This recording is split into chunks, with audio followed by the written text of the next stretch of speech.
Welcome to episode 238 of CXOTalk. I'm Michael Krigsman, industry analyst and your host. I want to thank Livestream for being our video streaming partner because those guys are great. And if you go to livestream.com/CXOTalk, they will give you a discount. Today on CXOTalk, we are speaking about one of the most important topics in technology, bar none. You know, actually in today's world, it's one of the most important topics probably in the world. And that topic is security. And our guest today, Tom Patterson, is the Chief Trust Officer at Unisys. He is one of the world's experts on this topic. And let me introduce Tom, and he'll tell you about his background. And stick around. Join us on Twitter with the hashtag CXOTalk. There's a tweet chat going on right now, and you can ask your questions and jump in and join in the conversation. Tom Patterson, how are you? Michael, it's so great to be here on CXOTalk with you. I'm thrilled. As you mentioned, security is first and foremost everybody's topic, not just technology anymore, but the boardrooms and the governments all around the world. Everyone's focused on this, and I think it's a great topic for your show. I'm thrilled to be here. Well, thank you so much. We have a lot to talk about. So, Tom, please tell us about Unisys and tell us about your role as Chief Trust Officer. Sure, Michael. Unisys is a name probably a lot of people are familiar with. It's a company that's been around for over a century, and it's really worked at the forefront of a lot of the big technological changes of the different parts of the era over the last century. What they've recognized now is that security is the new enabler for everything they want to do. When we want to go digital with their businesses, when we want to go global with their businesses, when we need to be resilient with their businesses, they're finding that security is the great enabler for that. So Unisys provides full systems support that are differentiated by industry-leading security. So we operate systems that protect borders for entire countries. And we operate systems that issue national IDs for whole countries, manage jails, air cargo. 20% of the world's air cargo is managed by Unisys. So a lot of the critical infrastructures of the world are the natural Unisys clients. And so we really take security seriously because our clients take security so seriously. And so we've created this role with the Chief Trust Officer. And I imagine I'm the first Chief Trust Officer you've had on CXOTalk. And I get that a lot. But we've established this role in recognition that security is more than an IT issue anymore. It used to be. It used to be bits and bytes and routers and firewalls. Now it's boardroom decisions and what should we do about an M&A? And how should we go into a merger? And how should we partner in this country or that country? These are all business decisions. And the threats are dramatic. There's not only the threats of being shut down or having all the information that you're entrusted with taken from you, but also there's regulatory compliance now. There's new regulations coming that start next year where the fines start at $20 million and go up from there. So it's suddenly, it's an issue that goes well beyond the technology. And that's what the Chief Trust Officer role works with here. We're a coordination point for privacy, for physical security, for business security issues. And we're able to take the advocacy point for our clients so to make sure that we become that trusted partner that they need in order to take their business to the next level. So you described earlier some of the projects that Unisys is involved with, and these are very large critical infrastructure projects. And so maybe let's begin with some discussion. Give us some insight into the security, computer security thinking that goes into critical infrastructure because you're so deeply involved there. I'll give you a great example. One of our clients is the power company for their entire country. If they have a problem, the lights go out in an entire country. So they take their security very, very importantly. So we put in a program with them. We worked with them for a long time. We put in a program to shift them away from the concept of security into the concept of resiliency. And resiliency is a key word in 2017. The UN is focused on that. A lot of the big global organizations are trying to shift the focus because security, you have to be perfect to be any good at all. Resilience, and perfect is really difficult in this day and age. Even the best systems are getting attacked successfully these days because something breaks down somewhere. So we're focused on resiliency. So assume that someone at that power company will click on the wrong thing in their email, or they will leave their laptop on the train with the password taped to the top. They will lend their laptop to their kid who clicks on the wrong website at home one night. Those things happen. That's part of life.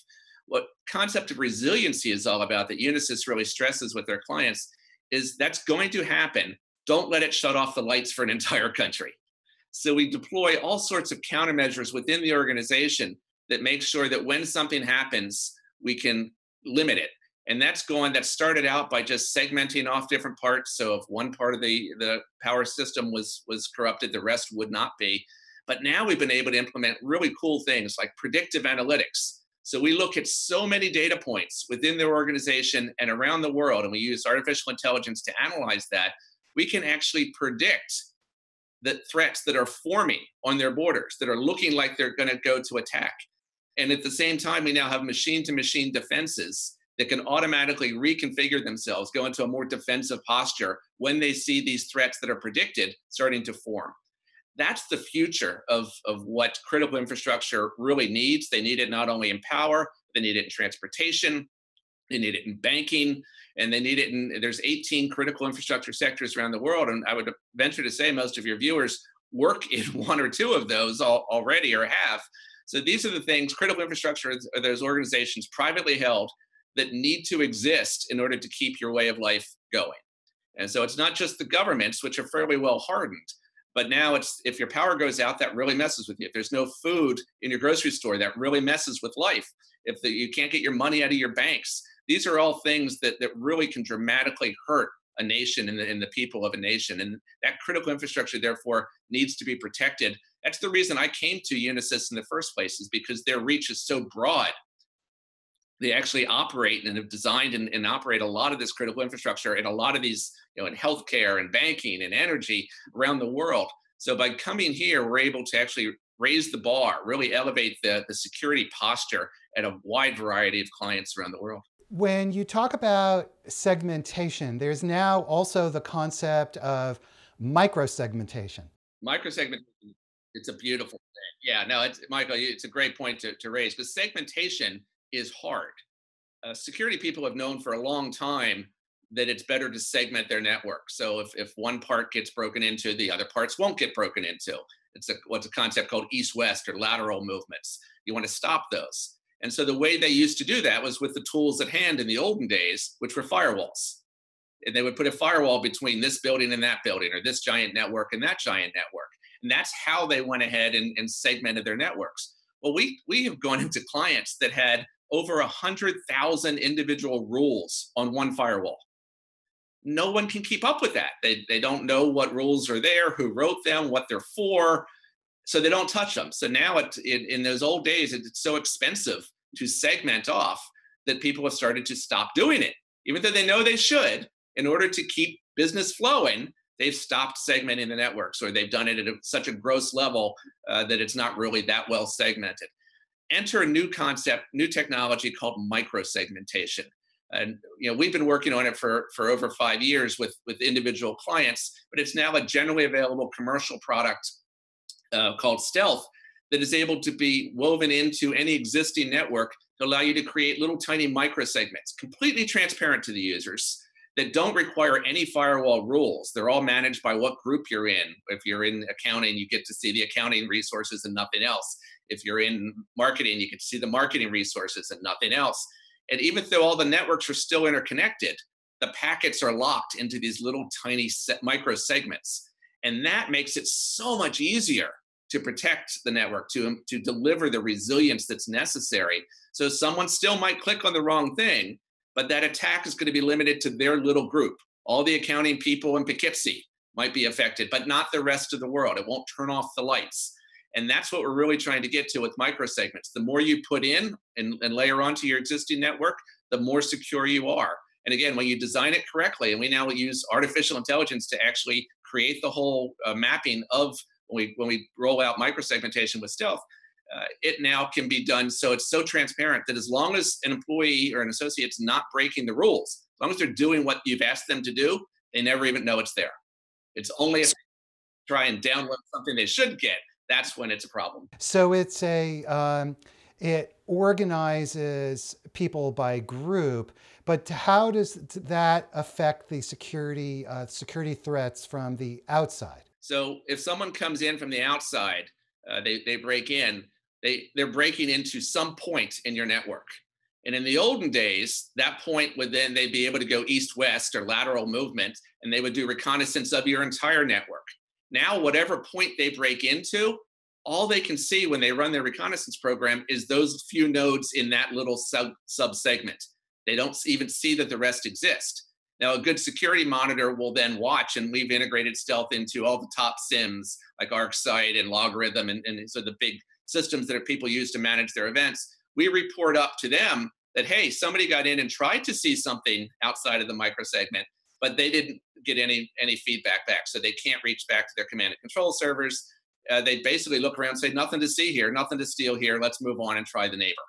And that's one of the huge advantages, both from an external attack and from the insider attack, which is more and more a critical issue for companies. Tom, you mentioned earlier that security is a technology subject as well as an important business topic. And so how do you talk about this and present this at a senior level inside organizations? And what's the posture that these companies, from a business standpoint, are taking regarding security?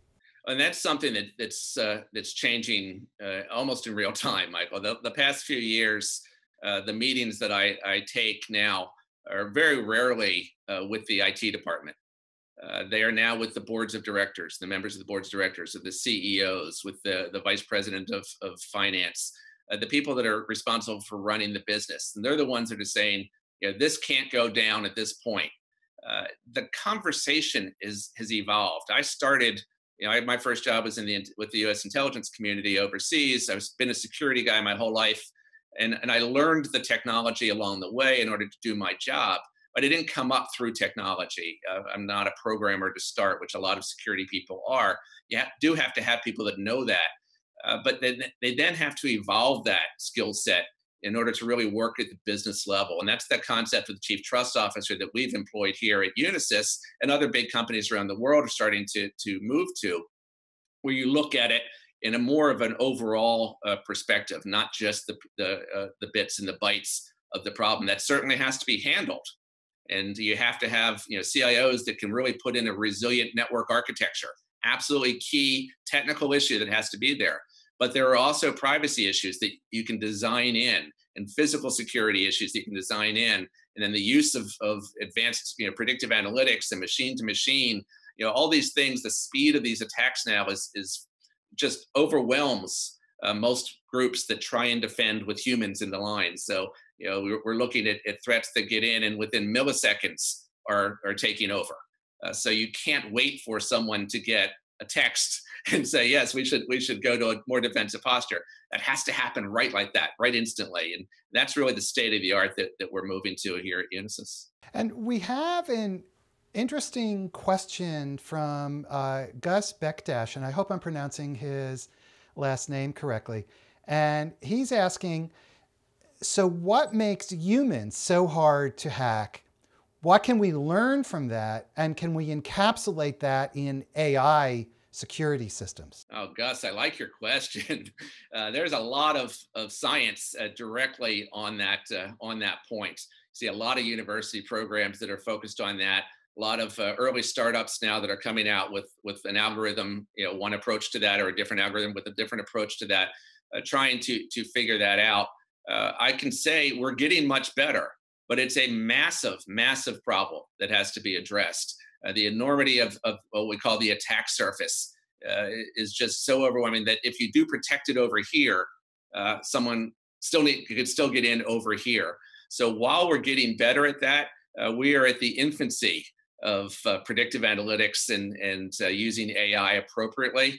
The next 3 or 4 years, I think, are going to show tremendous improvements. I think it all stems from those AI algorithms. So If your group that you work with has a big data analytics person, a scientist, or if you're lucky, a group of them, give them all the R&D money you can afford.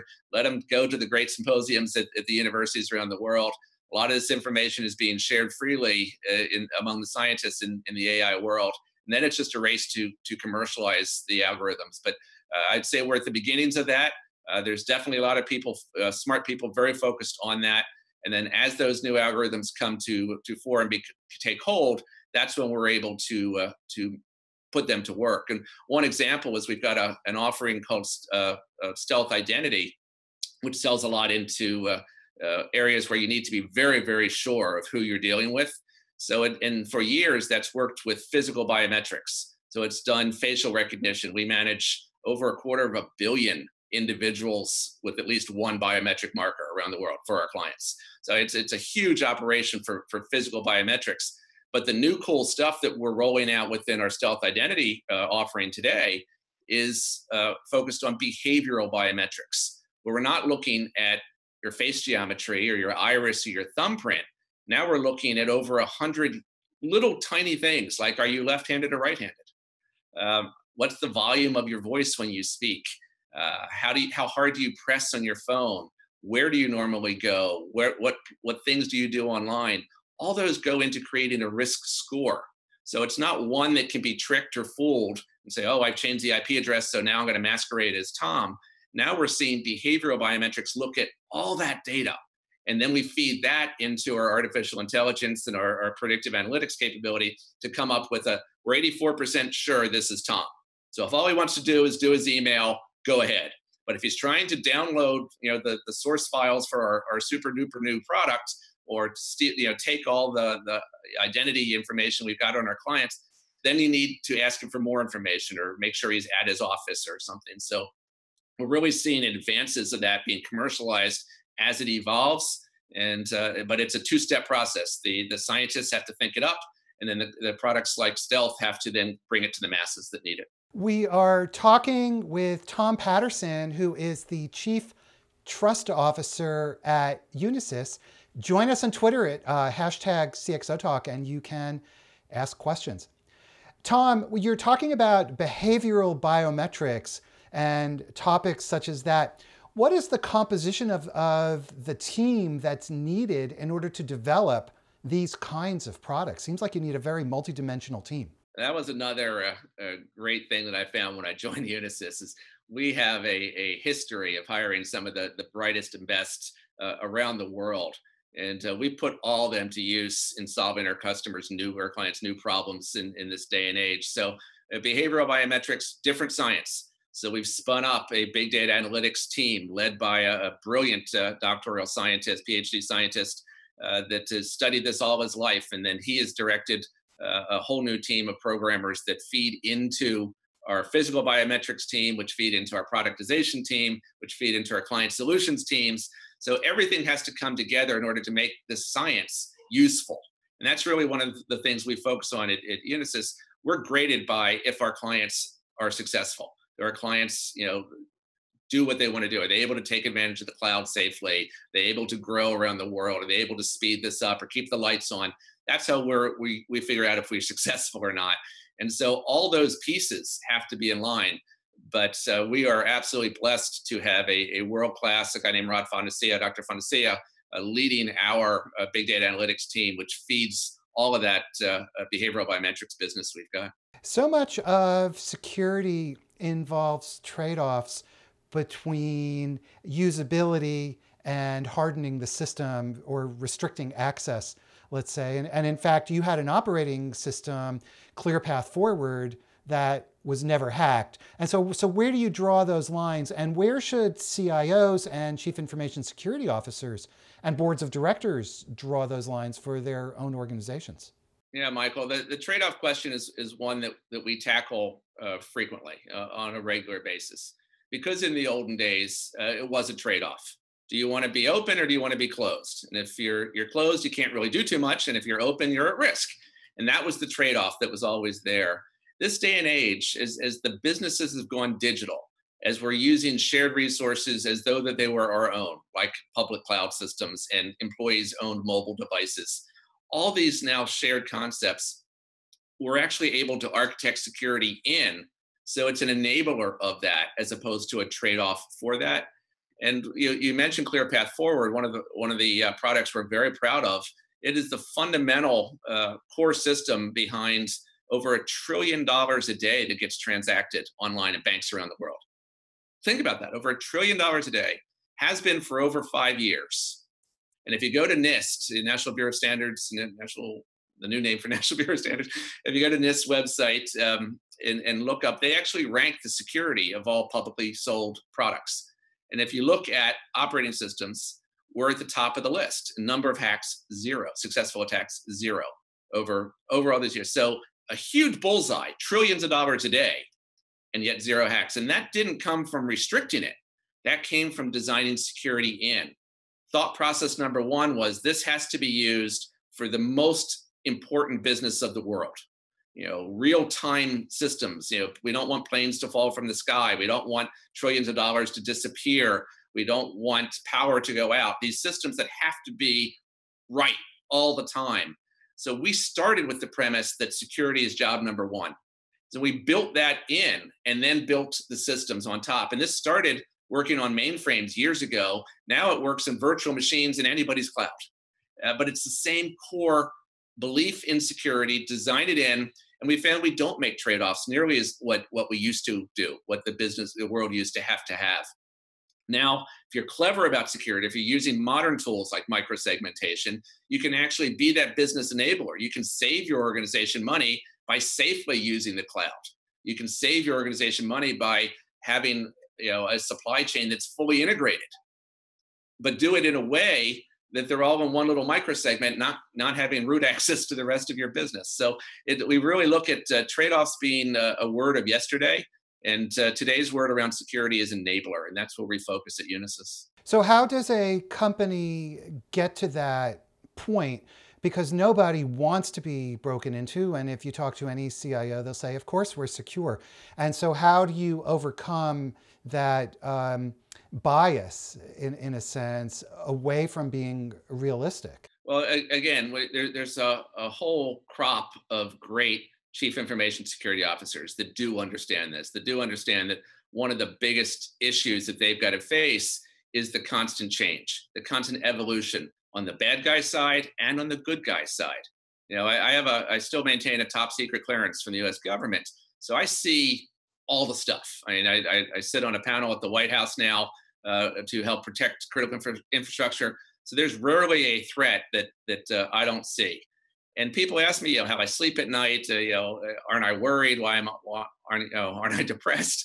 And I'm not. I'm actually very optimistic because in the rest of my job, I see all the good guy stuff that's evolving. There's great new technologies. There's great new thought processes. The universities are churning out really, really well thoughtful, created chief security officers and chief privacy officers and chief risk officers.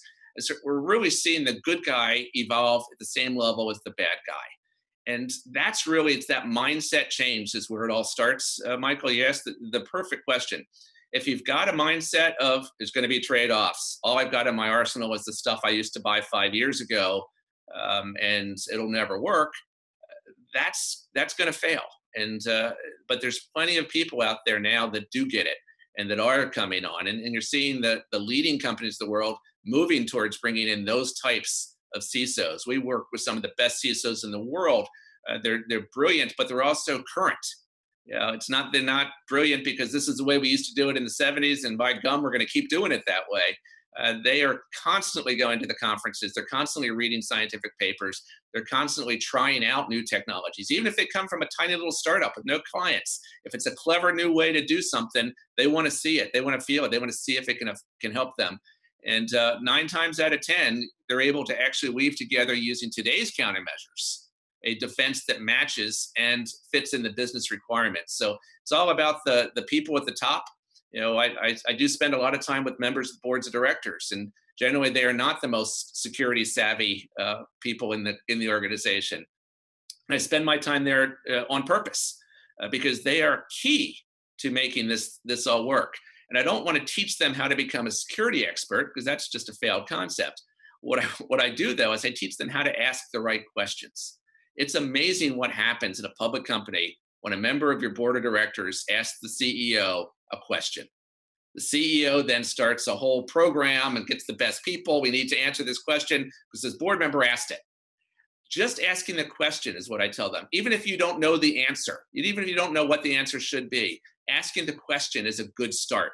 That gets the process rolling.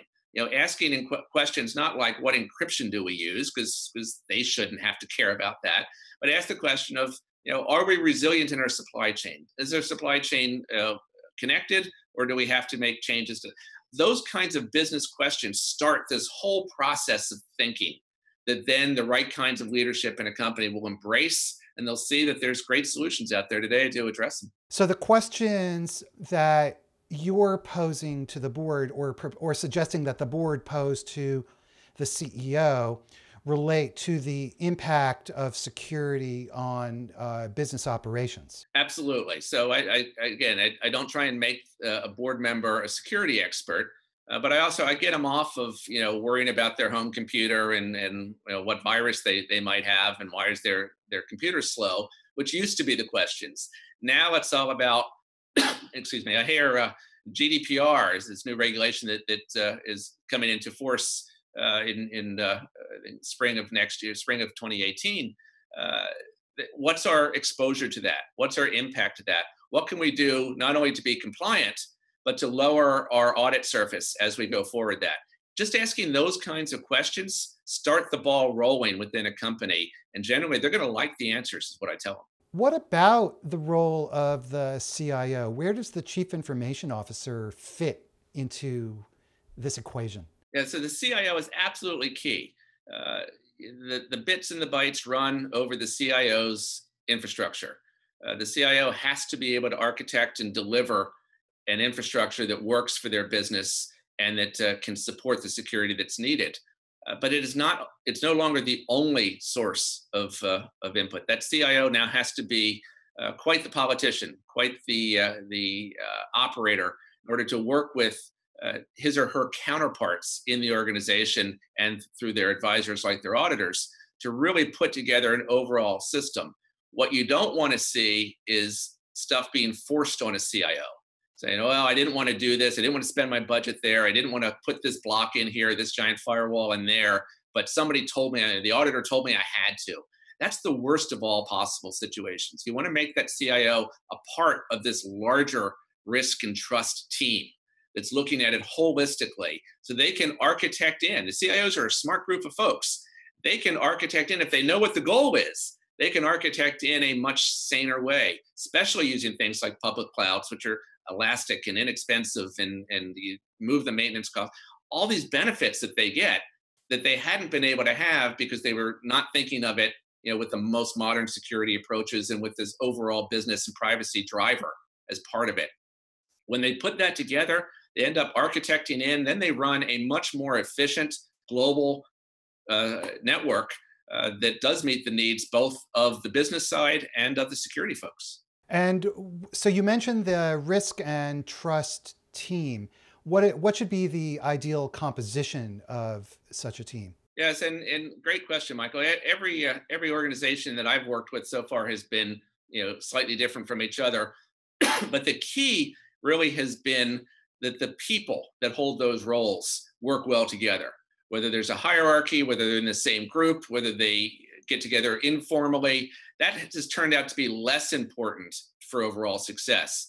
What really has to happen is all their voices need to be respected, and they need to be proactive. They need to be ahead of the bow wave. If the group is getting together for the first time after a security event has happened, that's the wrong time. These folks should be working together on a regular basis, whether they're in different groups, and a lot of times privacy reports to the legal counsel, and the physical security reports to the COO, and the Chief Security Officer reports to the CIO. So they can be in different towers still. Haven't evolved that much that quickly, but having them work together at the direction of the board, at the direction of the CEO and the global leadership teams, get together, work this stuff out together. that's where they're finding these great synergies. That's where they're saving money. That's where they're lowering risk overall, privacy risk and security risk and physical security risk. All these things can be addressed together. Most every company that's of any size that's been around for a while has issues like technical debt. They've got old stuff, and there's not enough money to buy all new stuff. So they've got to work together, be realistic with each other, and say, well, we've got this privacy spend that we've got to do, and we've got this technical debt issue over here, and we're trying to go and open business in country X and country Y. Let's design a system, maybe using a cloud provider and some micro-segmentation, and we do this. And suddenly, we're addressing all those issues with one spend.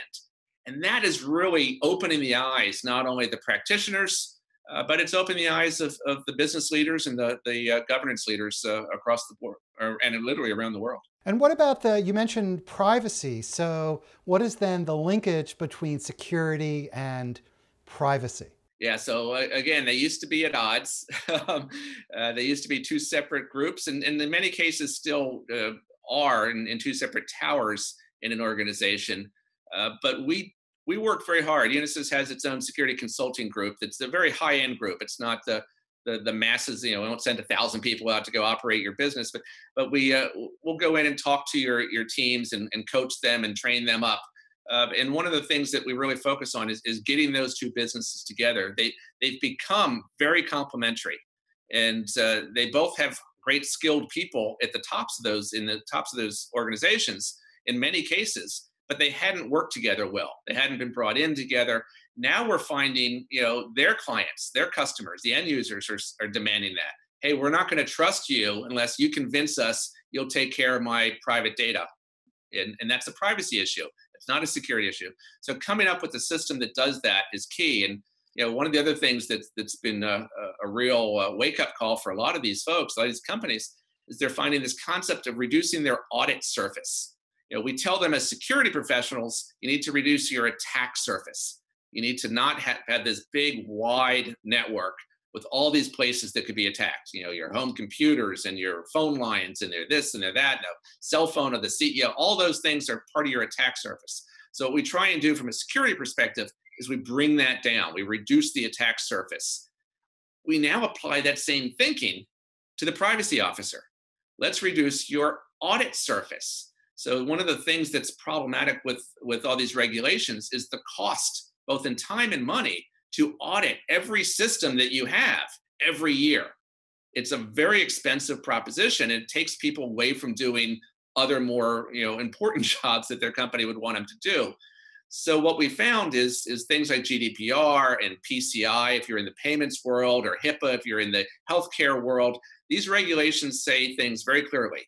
We need to audit all the systems where customer privacy data has touched them if it wasn't encrypted. That's the last bit.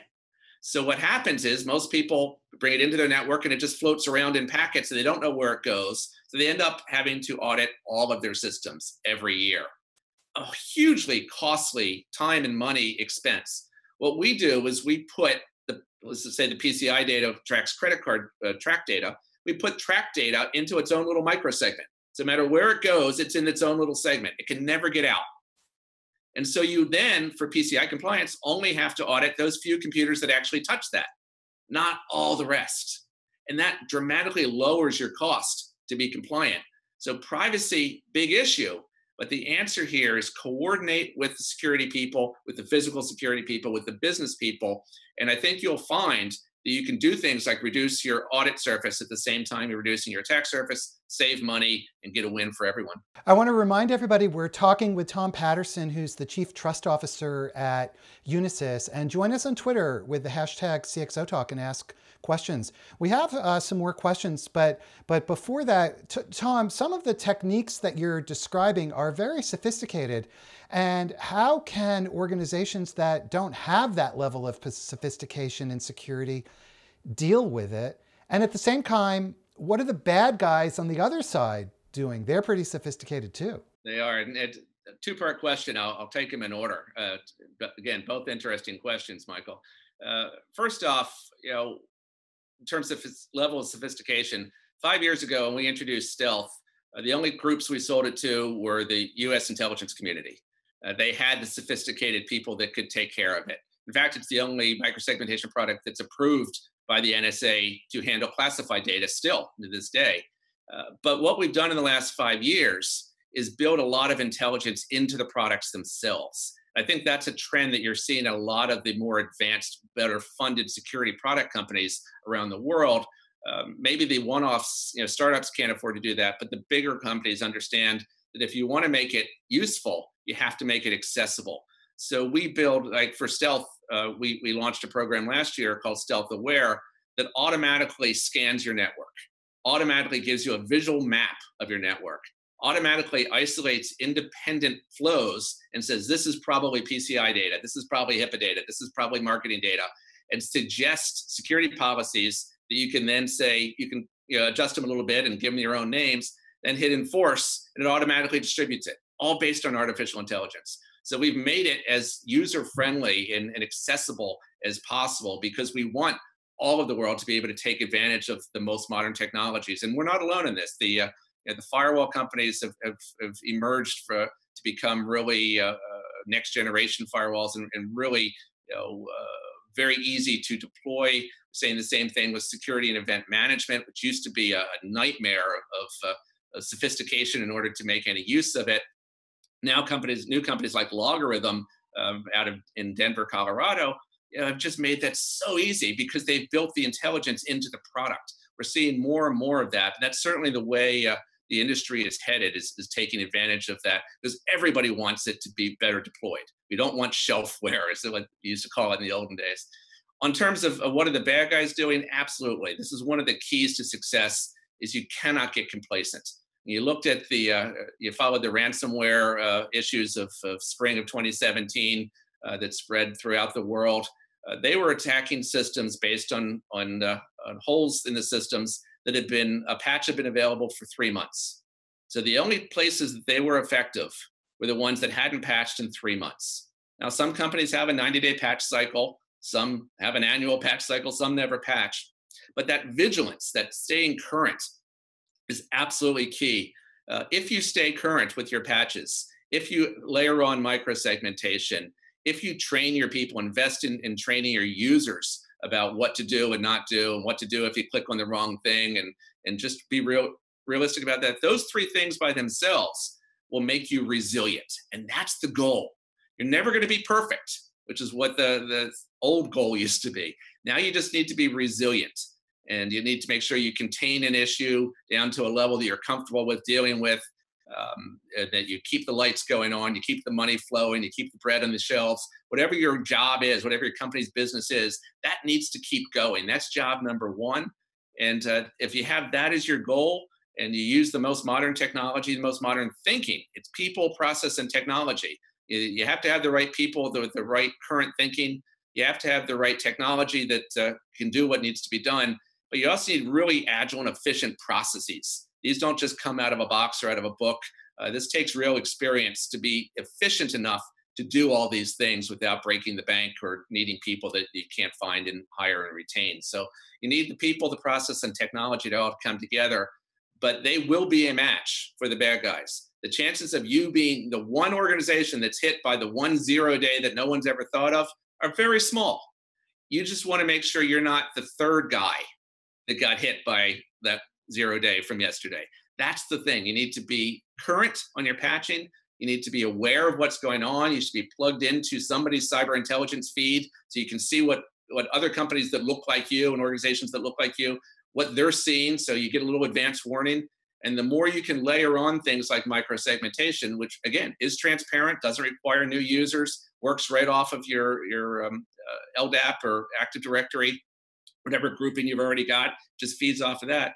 So putting in these kinds of things now will save you so many headaches down the road. So that combination of being diligent, focusing on your processes and mindset around security, and buying the right technology. Just being current with the right technology. It's constantly evolving, and you don't want to lock into any particular brand or any particular concept. You just need to make sure you're staying on top of things as it evolves. And we have a comment, a question from Twitter. Arsalan Khan is bringing up the subject, who's responsible for dealing with social engineering threats? And so maybe you can explain what that is. And that seems like it really falls very clearly under that kind of mindset and people and process dimensions that you were just describing. It's really, Arsalan, it's another fantastic concept to discuss here. Thank you for the question. It really isn't one thing anymore. There's not one group or organization responsible for that.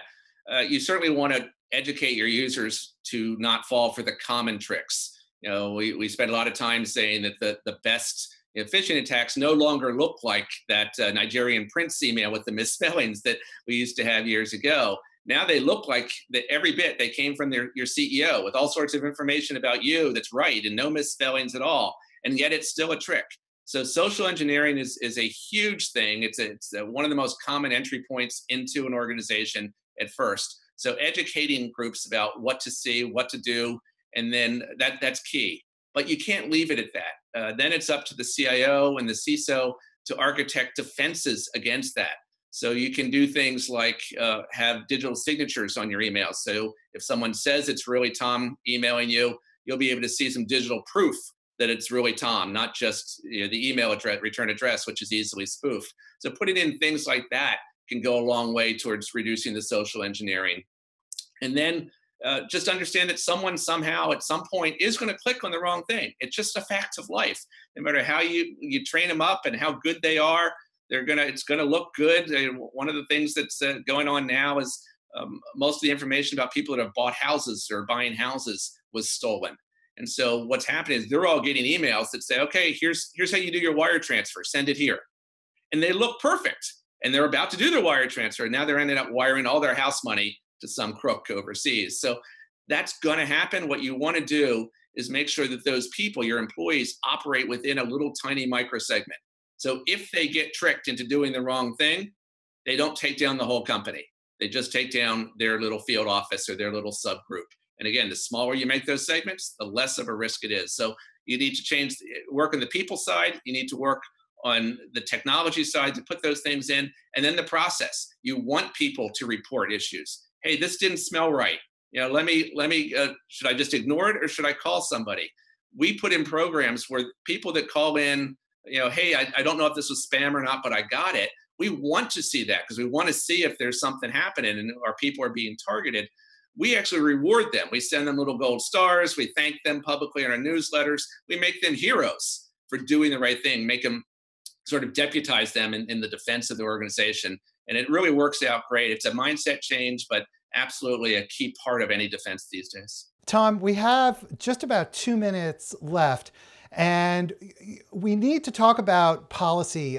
So in a minute or two, you've worked in the intelligence community. You've advised the government, advised the White House. What are the policy implications of all of this for the government? So in about a minute, can you just summarize your thoughts on that?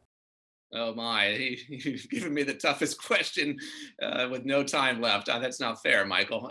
Listen, governments around the world have a role to play. There isn't one government in charge of all this. We're starting to see cooperation around cyber globally.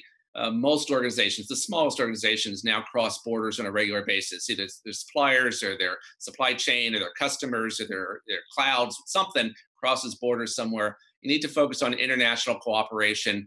But if you do your part, if you encrypt your data wherever it goes and you hold the keys, not some third party, any third party, you are miles ahead of what's going to come down from any policy perspectives. And in the last 30 seconds or so, this is a little bit off the ranch, but any thoughts on blockchain and security? I love blockchain. We're not going to explain it in 14 seconds. Blockchain is the fundamental technology underneath of things like Bitcoin and Ethereum and some of these massively new cryptocurrencies that are out there. I like it for cryptocurrencies, but honestly, I think current regular currencies are working pretty well these days. So I'm not sure what problem they're solving. I love blockchain for distributed trust. It's going to be a huge enabler, especially around Internet of Things, where there's so many of them coming, trillions of these devices that are connected. There won't be time to go to a trusted third party. We're going to need peer-to-peer trust. That's what blockchain brings us. So great place to focus on learning and investing and working with building into your systems. And in the spirit of answering complicated questions very quickly, what about security and IoT? Oh man. So IoT is a privacy issue first and foremost. When those internets of things are used as industrial control systems. So we protect a lot of the valves that open and close gas pipelines and oil rigs and electricity switches on towers. All those are little mini computers. Those have to be secured.